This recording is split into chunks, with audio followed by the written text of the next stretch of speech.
నమస్తే. తెలుగు నేలకు స్వాగతం. పొట్టి పొట్టి కవితలతో గట్టిగా చెప్పినవాడు, తన బలం కవిత్వమై అని నమ్మినవాడు, దాన్నే ఆ విధంగా మలచుకున్నవాడు, ప్రజల కోసం భౌతికవాదంతో సాగినవాడు ఆయనే అలిశెట్టి ప్రభాకర్.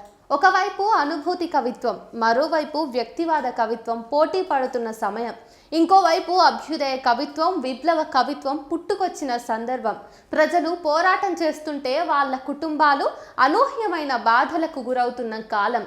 అప్పుడే తగినంత భావశక్తి, సరైన భావజాలం ఉన్న కవిగా, అదే భావంతో పాఠకులకు సులభంగా అందించే సంక్షిప్త భాషా పటిమ కలిగిన కవిగా చరిత్రలో నిలిచాడు అలిశెట్టి. సుప్రసిద్ధ గాయని బెల్లి లలితను 14 ముక్కలు చేసినప్పుడు గొంతు కోస్తే పాట ఆగిపోదు, అది ముక్త కంఠం. గొలుసు వేస్తే పోరు నిలిచిపోదు, అది ప్రజాయుద్ధం అని రాజ్యంపై అక్షర బాణాలు సంధించిన యోధుడు అలిశెట్టి ప్రభాకర్. పాత కరీంనగర్ జిల్లా జగిత్యాల వాసి. జన్మించింది 1956 జనవరి 12. ప్రారంభంలో బొమ్మలు వేస్తూ ఆర్టిస్టుగా ఎదిగాడు.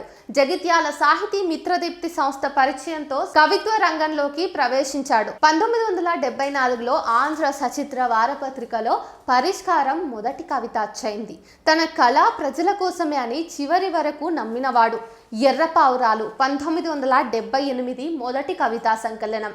మంటల జెండాలు చురకలు 1979, రక్తరేఖ 1985, ఎన్నికల ఎండమావి 1989, సంక్షోభ గీతం 1990, సిటీ లైఫ్ 1992 ముద్రించిన కవిత్వ సంకలనాలు ప్రభంజనాన్ని సృష్టిస్తాయి. స్త్రీల కోణంలో అలిశెట్టి రాసిన కవితలు అనేక చర్చోపచర్చలకు వేదికయ్యాయి. అలిశెట్టికి జీవితం పట్ల, సమాజం పట్ల ఖచ్చితమైన భౌతికవాద దృక్పథం ఉంది. చిన్న కవితలతో ఎంత ముద్ర వేశాడో పెద్ద కవితలు కూడా అంతే బాగా రాశాడు.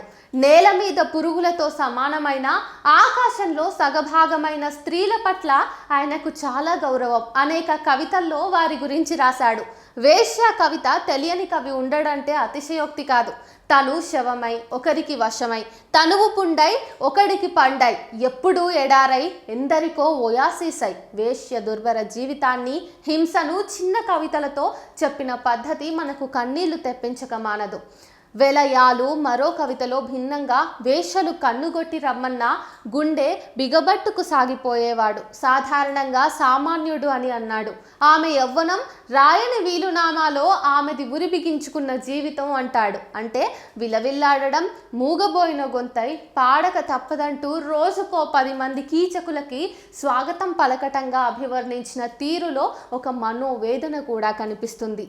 జల్సాల కోసం కష్టం లేకుండా అన్ని అవసరాలు తీర్చుకోవడానికి, కట్నం పేరుతో స్త్రీలను హింసించే అంధకారాన్ని తొలగించడానికి ఒక ప్రయత్నం మొదలవుతుందని స్త్రీ చైతన్యాన్ని వ్యక్తపరుస్తాడు పోరాటం కవితలో. అంతేకాకుండా రాతి హృదయంలో ఇమడని కన్నీటి పువ్వులా, జాతి గుండెల్లో రగిలే శోక దీపంలా ఎవరమ్మా నువ్వు అని ప్రశ్నిస్తాడు. విషాదం మూర్తిభవించిన జీవితం స్త్రీది.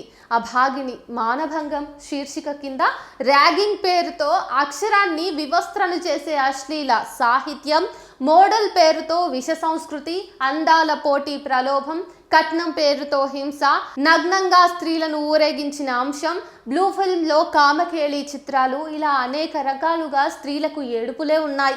అధునాతనంగా ఎదగాలని గొప్పలకు పోయే ఈ నాగరిక ప్రపంచంలో అశ్రుబిందువు నుంచి స్త్రీకి విముక్తి లేదంటాడు అలిశెట్టి ప్రభాకర్. బాధను వ్యక్తపరిచి ఊరుకోడు.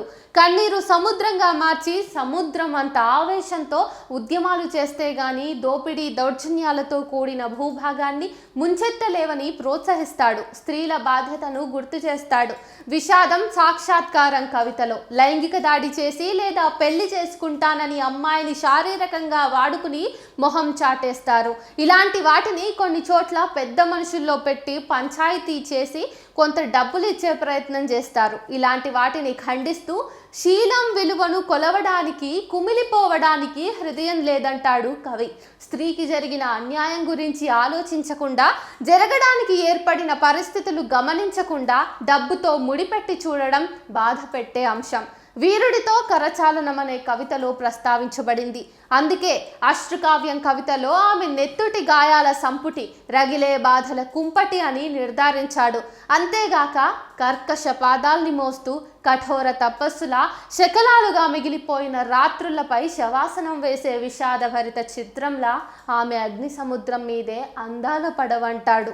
ముక్కు మొహం తెలియని వ్యక్తి పెండ్లి చేసుకోవడానికి రావటం, కట్నం డిమాండ్ చేయటం, అలాంటి అఘాతకుల్ని సునిశ్చితంగా పరిశీలించాలనే ధోరణి కనిపిస్తుంది. మార్కెట్లో వస్తువును తీసుకున్నప్పుడు రేటు కట్టడం లాంటిది. ఖరీదు కట్టి తెచ్చుకున్న వస్తువు మన ఇంటికే వస్తుంది, ఉపయోగించుకుంటాం. కానీ ఇక్కడ రివర్స్గా కొనసాగుతుంది. అమ్మాయే డబ్బులు ఇచ్చి అబ్బాయి ఇంటికి వెళ్ళి వెట్టి చాకిరీ చేస్తుంది. స్త్రీలు వేశ్యాగృహాల్లో బంధించబడుతున్నారు. వెండితెర అనే విషపు కోరల్లో చిక్కుకుంటున్నారు. అనేక రకాలుగా వెలివేయబడుతున్నారు. మీరెవరంటూ అబలల అందాల రాశుల, చిలకల సీతాకోక చిలుకల ఏదో తేల్చుకోమన్నట్టుగా ఉంటుంది ఈ కవిత. ఒక్క స్త్రీపై సమూహపు లైంగిక దాడులను పిచ్చి వాళ్ళ సామూహిక విధ్వంసకాండగా చెబుతూ నీచమైన ప్రపంచం అంటాడు. అందుకే మహిళా కళాశాలలో కానీ హాస్టల్ గదిలో కానీ తాత్కాలికంగానైనా కత్తుల్లా మెరవాలంటారు. స్త్రీలు తమను తాము రక్షించుకోవాలనే సందేశం ఇందులో కనిపిస్తుంది. నీతి లేకుండా పోయింది. ప్రేమ లేదు. శరీరాన్ని కాంక్షిస్తున్నారు. ఆత్మ సౌందర్యం వదిలి ఆభరణాలను ఒలుచుకుంటున్నారు. ఇంద్రధనస్సుల కలలు గన్న స్త్రీల జీవితాలు కళ్యాణ మంటపాల మంటల్లోనే బూడిదవుతున్నాయి. ఇంత దుర్మార్గం కూడా సర్వసాధారణంగా మారిందంటాడు. అలిశెట్టి యువకుడిగా ఎదిగే సమయంలోనే సిరిసిల్ల, జగిత్యాలలో రైతాంగ పోరాటాలు జరిగాయి. భావకుడుగా కళాత్మక ద్రష్ట ప్రభాకర్ కవిగా, చిత్రకారుడిగా ముందుకు రావటం ఈ రైతాంగ పోరాటాల కాలానికి కుంచెకు కొత్త దృష్టిని, పదునును నిత్య నూతనంగా చైతన్యం అందించాయి. తానొక నిబద్ధత, పీడిత ప్రజల రచయితగా ప్రకటించుకున్నాడు.